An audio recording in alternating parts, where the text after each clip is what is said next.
সম্মানিত দিনী ভাই বোন, জাকাতুল ফিতর, ফিতরার জাকাত।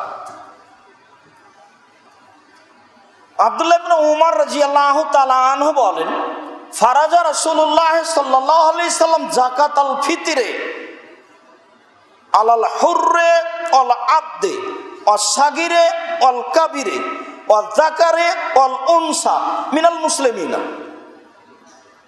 ওয়া আমারা বিহা আন তুআদ্দা ক্বাবলাল খুরুজ ইলাল মুসাল্লা। আব্দুল্লাহ ইবনে উমর বলেন, রাসূল সাল্লাল্লাহু আলাইহি ওয়াসাল্লাম ফিতরা ফরজ করেছেন সান মিন তামারিন, এক সা খেজুর, সান মিন সাইরিন, এক সা জব। অন্য হাদিসে আরো উল্লেখ রয়েছে ফিতরা দিতে হবে স্বাধীন পুরুষকে, ফিতরা দিতে হবে দাস দাসীকে, ফিতরা দিতে হবে ছোট বড় সব মুসলিমকে, ফিতরা দিতে হবে ঈদের মাঠে যাওয়ার পূর্বে। হাদিস বুখারী মুসলিম। সম্মানিত দিনী ভাই বোন, অত্র বিবরণে ফিতরা ফরজ বলে উল্লেখ হয়েছে, আবার ফিতরা একসা বলে উল্লেখ হয়েছে, আবার স্বাধীন দাস সবার, ছোট বড় সবার। মর্মে বিদ্বানগণ বলেন যে ঈদের মাঠে বের হওয়ার পূর্বে যেই বাচ্চা জন্ম নিয়েছে তার ফিতরা দিতে হবে।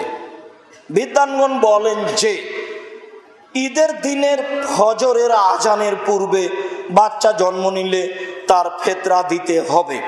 বিদ্বানগণ বলেন যেদিন রমজান শেষ হয়ে গেছে, ঈদুল ফিতর পরের মাসের চন্দ্র দেখা গেছে, এই মুহূর্তে বাচ্চা জন্ম দিলে তার ফিতরা দিতে হবে। বিবরণটি লম্বা হয়ে গেল। যাক, বিবরণের এক অংশে বলছি, সব মিলে ধরে নিই ঈদের মাঠে বের হওয়ার পূর্বে সন্তান জন্ম নিলে তার ফিতরা দিতে হবে, দেওয়াই ভালো। যদিও আগের দিন সূর্য ডুবার পরে বাচ্চা জন্ম নিলে তার ফিতরা দিতে আপনি বাধ্য নন বলে বিদ্বানগণ মনে করেন।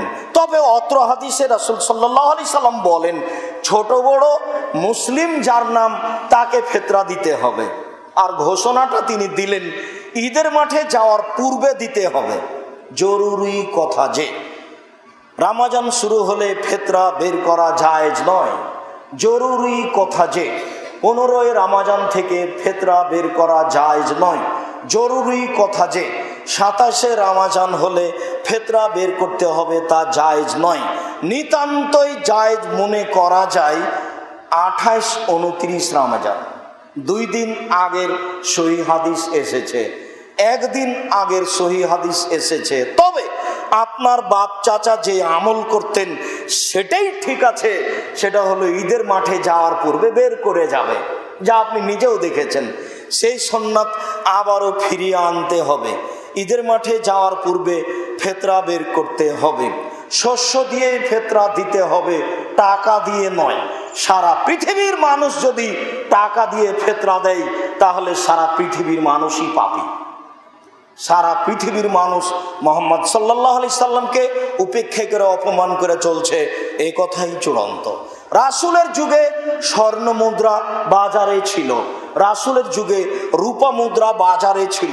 একটা গরু কিনলে রূপা মুদ্রা দিয়ে কিনা যেত, 1 কেজি খেজুর কিনলে স্বর্ণ মুদ্রা দিয়ে কিনা যেত, মুদ্রা ছিল।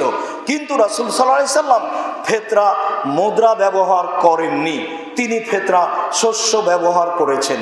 গ্রামবাসী বলছে, মাওলানা সাহেব বলছেন যে ফিতরা শস্য হলে আদায় করে মসজিদের জিনিস, মাদ্রাসার জিনিস নিয়ে যাওয়া ভারী, টাকা হলে খুব ভালো হয়। দাতা বলছে কি করি, টাকা হলে সহজ হতো, কোথায় চাউল কিনে বেড়াবো, কেমন যে কিনি, এইসব কথার কোনো দাম নেই।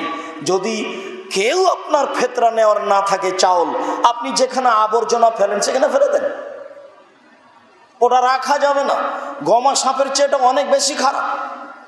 গমা সাপ যদি দংশন করে একাই মারা যাবে, আর ও যদি বাড়িতে থেকে যায় সারা পরিবার মারা যাবে, কেউ রক্ষা পাবে না, সবার ফাঁসি হয়ে যাবে। জাকাত না দেওয়া মানে পরিবার মারা গেছে, কেউ রক্ষা পাবে না। সব একসাথে জাহান্নামে যাবে। কুল্লুল্লাহ মিন নাবাতা মিনা সওতে কানাতির নাওরাবেহি। যেই সম্পদের যাকাত বের করা হয় না সেই সম্পদ হারাম, আর যে হারাম উপায়ে বড় হয় তার জন্য জাহান্নামী যথেষ্ট। এই কথা মুহাম্মদ সাল্লাল্লাহু আলাইহি সাল্লাম বলেন। অতএব গমা সাপ বাসায় থাকতে পারে, থাকলে দংশন করবে, এ কথা ঠিক নয়।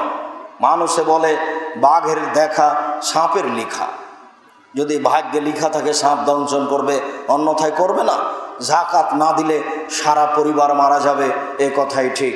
সম্মানিত দিনী ভাই বোন, বলছিলাম ইরাকের শাহ একটা পরিমাপ, কাঠা, স্যার। আপনার মা আপনার স্ত্রী চাউল মেপে পাতিলে দেয়, ওটার নাম একটা আছে, এটা পরিমাপ, এটা ওজন নয়। তো রাসূল একটা পরিমাপে ফেতরা দিতেন। সেইটা আজও যদি মদিনা মক্কা থেকে নিয়ে এসে মাপেন তাহলে 2.5 কেজি, 2 কেজি 400 গ্রাম, 500 গ্রাম এরকমই হবে। আর যদি ইরাক থেকে নিয়ে আসেন তাহলে মেপে দেখলে চাউল বা গম 3.5 কেজি হবে। যেহেতু মাঝহাবি ভাইয়েরা ইমাম আবু হানিফাকে মানেন, যেহেতু ইমাম আবু হানিফা ইরাকের মানুষ, কাজেই রাসূলের সাথে মহব্বতের প্রয়োজন নেই।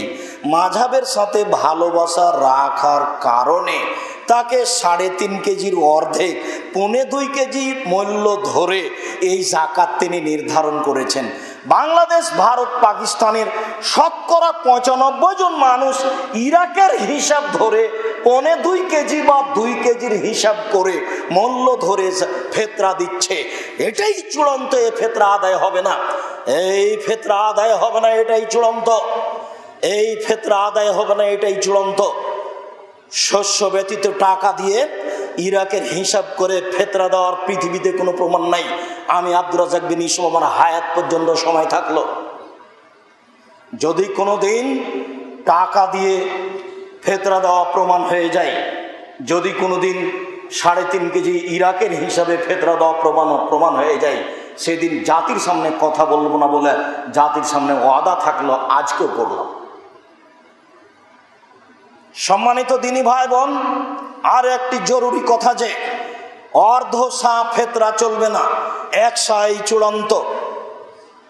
আবু সাঈদ খুদরি রাদিয়াল্লাহু তাআলা আনহু বলেন, কুন্না নুখরিজু ইযা কানা ফিনা রাসূলুল্লাহ সাল্লাল্লাহু আলাইহি ওয়াসাল্লাম। আমরা ফেতরা বের করতাম যখন রাসূল আমাদের মাঝে ছিলেন। কুল্লা আবদিন ওয়া হুররিন ও সাগিরিন ও কাবিরিন, সাআন মিন সাইরিন ও সাআন মিন তামারিন। আমরা ছোটর জন্য, বড়োর জন্য, স্বাধীনের জন্য, গোলামের জন্য 1 সা গম, জব, পনির, কিশমিশ এগুলো বের করতাম। ফালান নুখরিজহু, করে যাই। ফাতা মুআবিয়া হাজ্জান ও মুতামিরান। হঠাৎ মুআবিয়া রাদিয়াল্লাহু তাআলা আনহু ইরাক থেকে, সিরিয়া থেকে আসলেন হজ করার জন্য বা উমরা করার জন্য। ফাকাল্লামান নাস, তিনি জনগণের সামনে বক্তব্য দিলেন। ফাকানা ফিমা কাল্লামান নাসা, তিনি জনগণকে বক্তব্য বললেন। তিনি বললেন, ইন্নী আরা, আমি মনে করি, আন্না মুদাইনে মিন সামারায়ে শাম সাম মিন তামারিন। মদিনার 1 সা খেজুর মূল্য অর্ধ সা গম। সিরিয়ার অর্ধ সা গমের দাম যা, মক্কা মদিনার 1 সা খেজুরের দাম তাই। আমি মুআবিয়া ঘোষণা দিচ্ছি জাতির সামনে, জাতির শুনে রাখো, সিরিয়ার অর্ধ সা গম সমান মদিনা মক্কার 1 সা খেজুর মূল্য সমান। ফাখাজান্নাস বিযালিকা, জনগণ এভাবে আমল করতে লাগলো।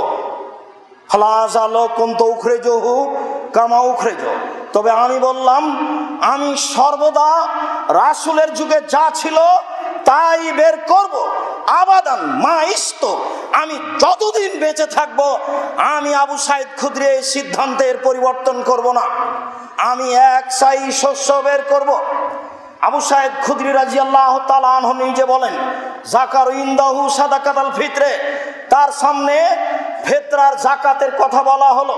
তিনি বললেন, লা উখরিজু ইল্লা কামা উখরিজুহু, আমি যাকাত ফিতরা বের করব না, তবে রাসূলের যুগে যা বের করেছি তাই করব।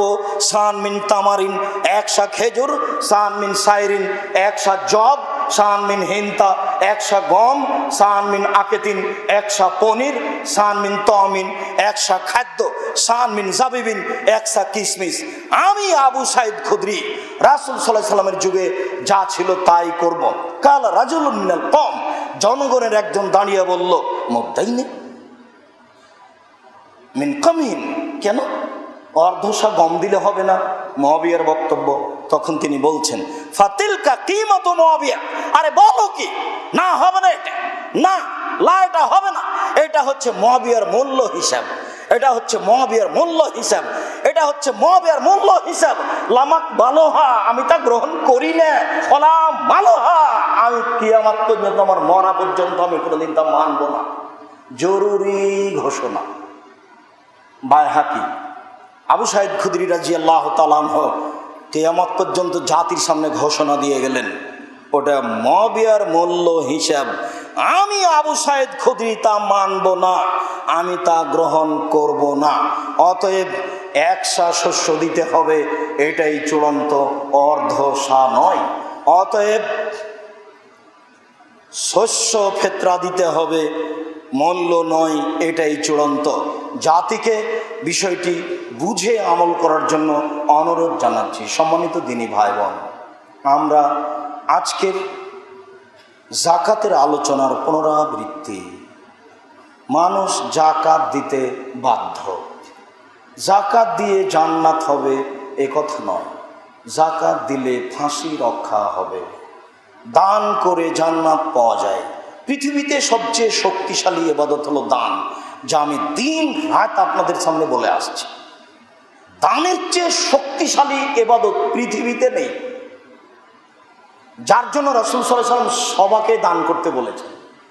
রাসূল সাল্লাল্লাহু আলাইহি ওয়াসাল্লাম রমজান মাসে পূর্ব দিকের বাতাসের চেয়ে বেশি দানশীল ছিলেন। পূর্ব দিকের বাতাস প্রবাহিত হলে সব কিছু তরুতাজা হয়, ঘাসপালা কালো হয়ে যায়, তরুতাজা হয়। পশ্চিম দিক থেকে বাতাস প্রবাহিত হলে বাড়িঘর ভেঙে যায়, সব ধ্বংস হয়ে যায়, লু হাওয়া বহে উত্তর দিক থেকে বাতাস প্রবাহিত হলে। তবে পূর্ব দিক থেকে বাতাস প্রবাহিত হলে সব কিছু উপকার পায়। পূর্ব দিকের বাতাস যত উপকারী, আমি মুহাম্মদ সাল্লাল্লাহু আলাইহি ওয়াসাল্লাম রমজান মাসে তার চেয়ে বেশি দানে উপকারী মানুষের কাছে। ভ্যান চালককে দান করতে হবে রমজান মাস। সম্মানিত দিনী ভাই বোন, খুতবার শেষে এসে জরুরি কথা, তাড়াতাড়ি ইফতার করুন। আজানের পূর্ব মুহূর্তে সাহারি খান। সাহারি বরকতপূর্ণ জিনিস, কম খান। কয়েকদিন মাত্র আছে, রমজানকে মূল্যায়ন করার চেষ্টা করুন। বেশি বেশি তাসবিহ তাহলিল জিকির আজকার করুন, তেলাওয়াত করুন। রমজান আসলো তারপর পাপ ক্ষমা হলো না, এমন ব্যক্তি ধ্বংসাত্মক ব্যক্তি, ক্ষতিগ্রস্ত ব্যক্তি। তার নাক মাটিতে মিশে যাক, সে ভালো মানুষ নয়। রমজান পাওয়ার পরে পাপ মোচন করতে পারলো না মর্মে যথাযথভাবে রমজানকে মূল্যায়ন করি, যথাযথভাবে সম্ভবপর দান করার চেষ্টা করি, যথাযথভাবে যাকাত হিসাব করে দেওয়ার চেষ্টা করি। ফিতরা টাকা দিয়ে নয়, শস্য দিয়ে দিই। ফিতরা অর্ধশা নয়, একশা দিই, যা বিবরণে স্পষ্ট হলো।